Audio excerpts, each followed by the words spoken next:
পাঁচটি বিষয় তোমার অ্যাডমিশনের টাইমে মাথায় রাখতে হবে। অর্থাৎ অ্যাডমিশন টাইমটা যথেষ্ট কম্পিটিটিভ একটা টাইম, অনেক শর্ট একটা টাইম, সো ভুল করা যাবে না এবং এই বিষয়গুলো মাথায় রেখে যদি তুমি প্রস্তুতি নাও তোমার চান্স পাওয়া অনেক ইজি হবে। পয়েন্ট নাম্বার 1 সেটা হলো প্রতিদিনের পড়া, প্রতিদিন পড়া। অর্থাৎ যখন আমি অ্যাডমিশন টাইমে আসবো আমার হাতে হার্ডলি 2 থেকে 3 মাস বা 4 মাস সর্বোচ্চ সময় থাকে এবং এই সময়ের মধ্যে আমার পুরো এইচএসসি সিলেবাসটা আরো একবার পড়ানো হয়, সে সাথে শর্টকাট থাকে, এক্সাম থাকে, আর অনেক কিছু থাকে। সো অনেক বেশি পড়া আমার ব্রেনের মধ্যে খুব অল্প সময়ের মধ্যে ঢুকে এবং দেখতে দেখতে প্রথম উইকলি, তারপর দ্বিতীয় উইকলি, তারপর তৃতীয় উইকলি, এইভাবে সিরিয়ালি চলতেই থাকে। তো আমি যদি এখন প্রতিদিনের পড়া প্রতিদিন না পড়ি, অর্থাৎ আমি সকাল থেকে কোচিং টোচিং বিভিন্ন জায়গায় দৌড়া যাচ্ছি, অনলাইনে ক্লাস করতেছি, অনেক কিছুই করার চেষ্টা করতেছি এবং আমার প্রতিদিন পড়া জমা হচ্ছে, আমি এক সপ্তাহ পর পড়তে বসবো, আমার কোনো পড়া খেয়াল থাকবে না। এবং এমন ঘটনা অনেক সময় ঘটে যে প্রথম 2টা উইকলি যাওয়ার পরে তৃতীয় উইকলিতে যায়, প্রথম উইকলিতে আমি কি পড়ছি কমপ্লিটলি কিচ্ছু আমার খেয়াল নাই।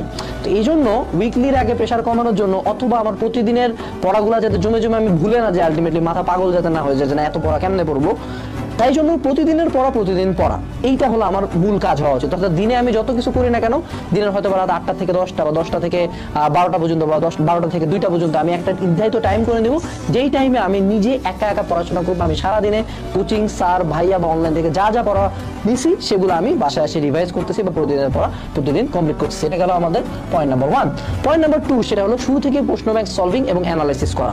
ভর্তি পরীক্ষায় চান্স পাওয়ার জন্য যে জিনিসটা অনেক অনেক বেশি জরুরি সেটা হলো বিগত বছরের কোশ্চেন ব্যাংক অ্যানালাইসিস করা। আমরা সলভিং না বলে এটাকে কেন বলছি অ্যানালাইসিস, কারণ সলভিং মানে জাস্ট আমি উত্তর দেখে দাগাই দিলাম, এটা আমাদের কোশ্চেন ব্যাংকে দাগানো থাকে। কিন্তু আমি যদি অ্যানালাইসিসের কথা বলি, অ্যানালাইসিস মানে আমি শুধু সলভ করবো না, আমি অবশ্যই সলভ করবো, এক্সামের মতো করলাম, বাট আমার মাথায় এই আইডিয়াটা থাকতে হবে যে এই ম্যাট্রিক্স নির্ণায়ক চ্যাপ্টারটা থেকে যে কি কি কোশ্চেন আসতেছে ঢাবিতে বা মেডিকেলে বা বুয়েটে, এই বিপরীত ম্যাট্রিক্স আসতেছে, ব্যতিক্রম ম্যাট্রিক্স, বিপরীত ফাংশনটা আসতেছে ফাংশনাল লেখচিত্র থেকে, ডোমেন রেঞ্জ আসতেছে ফাংশনাল লেখচিত্র থেকে। তো এই একটা ক্লিয়ার আইডিয়া যাতে শুরু থেকে আমার মাথার মধ্যে থাকে এবং এই আইডিয়াটার জন্য আমাকে অবশ্যই বিগত বছরের কোশ্চেন ব্যাংক অ্যানালাইসিস করতে হবে অথবা বাজারে কিছু অ্যানালাইসিস সিরিজ নামে বই আছে, সেই বইগুলো আমাকে ফলো করতে হবে। এর পরবর্তীতে 3 নাম্বার পয়েন্ট সেটা হলো এক্সামও প্রচুর পরিমাণে প্র্যাকটিস করা।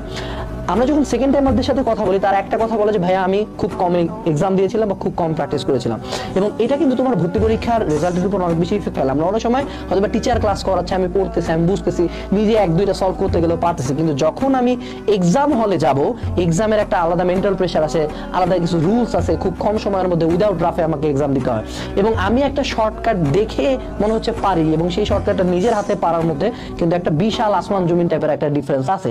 তো এই জন্য স্টুডেন্টদেরকে অলওয়েজ যেটা করতে বলা হয় সেটা হলো ভর্তি পরীক্ষায় পড়াটা যেমন গুরুত্বপূর্ণ, ক্লাস করাটা যেমন গুরুত্বপূর্ণ, ঠিক সমপরিমাণে আমার এক্সামটা গুরুত্বপূর্ণ। এবং এক্সামের বাইরেও বাসায় যাতে আমি গাইডের মডেল টেস্ট বা বাজারের মডেল টেস্ট বই বা বাজারের এক্সাম বুক এগুলোতে যাতে আমি প্রচুর এক্সাম দিই, যাতে আমার হাতটা চালু হয় এবং আমি যে জিনিসগুলো শিখছি সেটা যাতে আমি এক্সাম হলে নির্দ্বিধায় ভালো মতো প্রয়োগ করতে পারি।